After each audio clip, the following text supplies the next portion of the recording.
Le choix des moteurs, compte tenu de leur relation étroite avec l'Opel Vectra, était très large et varié d'économique et silencieux à très puissant et gourmand en carburant, mais apportant beaucoup d'émotion.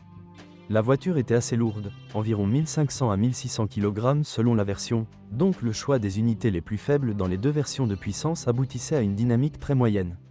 Oui, c'étaient des moteurs simples et durables, mais ils n'apportaient aucune émotion. L'accélération de 0 à 100 km/h a pris 11 à 12 secondes. De plus, le groupe essence de base était équipé d'une courroie de distribution, tandis que les plus puissants étaient équipés d'une chaîne. Bien entendu, cette solution présente des avantages et des inconvénients. Des avis mitigés sont également associés au bloc 2.2 TID d'une puissance de 125 chevaux. Il s'agit d'une conception ancienne de la génération précédente, simple et éprouvée, mais peu dynamique et pas entièrement économique. S'il est bien entretenu, il peut parcourir 300 ou 400 000 km sans aucun problème, mais si le propriétaire ne prête pas beaucoup d'attention à l'état du moteur, les pannes et les problèmes peuvent provoquer beaucoup d'effusion de sang. Une alternative intéressante est le moteur 1.9 TID à 8 soupapes d'une puissance de 120 chevaux, qui n'est pas non plus très dynamique, mais beaucoup plus économique, et pour ceux qui préfèrent plus d'émotion et de dynamique, la meilleure solution sera le 150 chevaux, 16 versions à soupape du 1.9 TID 150 chevaux. Le moteur, connu entre autres d'Alfa Romeo et de Fiat, est une conception éprouvée et fiable. Une caractéristique intéressante est le moteur 1.9 TTI d'une puissance de 180 chevaux et de 2 turbines. Une accélération de 0 à 100 km/h en 8,5 secondes et une vitesse maximale de 230 km/h sont des performances très correctes. Pratiquement tous les moteurs essence peuvent être gazés et bénéficier d'un fonctionnement dynamique et peu coûteux. Il est important qu'il s'agisse d'une installation moderne construite avec des composants de bonne qualité. Deux unités de base d'une puissance de 122 et 150 chevaux offrent des émotions moyennes, mais le plaisir commence déjà avec le modèle 2.0 d'une puissance de 175 chevaux. La version avec la lettre majuscule TOM 2.0T a 210 chevaux. En version aéro avec une suspension légèrement abaissée et durcie, cette combinaison procure de belles sensations. Oui, la consommation de carburant augmente considérablement, mais en retour, nous obtenons un sprint à 100 km/h en 7,7 secondes et une vitesse maximale de 235 km/h. La version haut de gamme, dans laquelle un moteur 2.8 V6 d'une puissance allant jusqu'à 280 chevaux était logé dans un petit compartiment moteur, est une toute autre histoire. La variante Turbo X équipée de la transmission intégrale basée sur Haldex peut ravir même le conducteur le plus exigeant. Cette voiture est très coûteuse à exploiter, mais ses performances compensent. 5,5 secondes de 0 à 100 km/h et une vitesse maximale de 250 km/h. Le dicton bien connu, si vous vous en souciez, vous l'aurez. Cela fonctionne parfaitement pour Saab.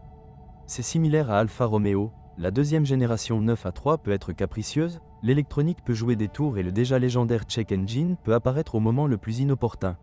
Juste une voiture capricieuse, mais si le propriétaire en prend soin, utilise du carburant de bonne qualité, change régulièrement l'huile et les liquides, effectue des diagnostics périodiques et élimine les dysfonctionnements à temps, la voiture vous récompensera par un fonctionnement long et sans problème. Les moteurs à essence ne posent pas de problème majeur. Après avoir utilisé une installation à gaz, un réglage approprié et des inspections fréquentes sont nécessaires, mais si l'opération a été réalisée par une entreprise professionnelle et en utilisant des pièces de bonne qualité, il ne devrait y avoir aucun problème.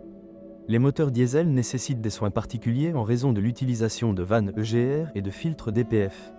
De courtes distances en ville peuvent provoquer des brûlures fréquentes du filtre DPF, et l'arrêt du moteur pendant ce processus entraînera tôt ou tard le contrôle, mentionné ci-dessus et le passage au mode dépannage, c'est-à-dire la limitation des tours du moteur. À environ 1500 à 2000 et une baisse drastique de la puissance. Les accessoires de l'unité d'entraînement peuvent causer des problèmes, en particulier dans le cas de voitures plus anciennes avec un kilométrage élevé. Lors de l'achat d'une voiture avec 200 à 250 000 km au compteur, nous devons prendre en compte un apport initial important. C'est aussi une raison pour inspecter soigneusement la voiture avant de l'acheter. Les prix ne sont pas élevés, nous pouvons acheter de bons exemplaires de 2005 à 2006 pour environ 100 000 €. Il s'agit du remplacement d'un EGR bouché, d'un filtre DPF, d'un volant bimasse usé avec embrayage ou d'éléments de suspension. La suspension avant est pratiquement une copie de ce que l'on trouve dans l'Opel Vectra C. À l'arrière, cependant, Saab a utilisé un système multibras qui a un impact positif sur la conduite de la voiture, mais en cas de remplacement éléments usés, les coûts peuvent être élevés.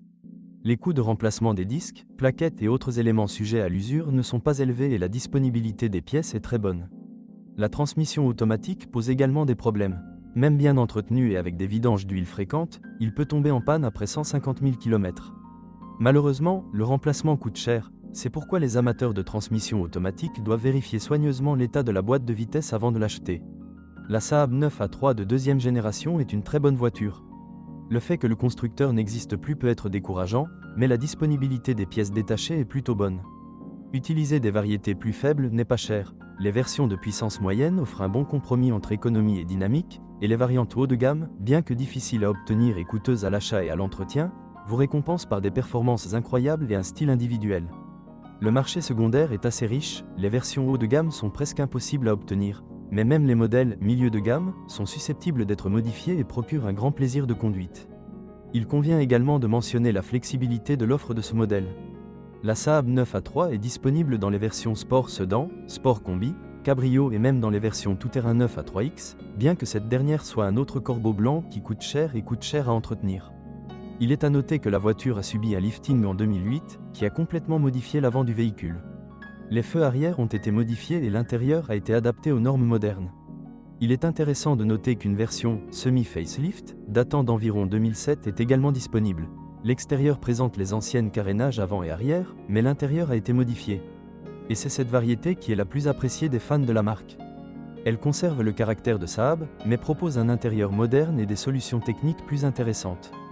Avantages, excellentes caractéristiques de conduite, des moteurs bons et fiables, version 2.0T et 2.8T V6 extrêmement excitantes.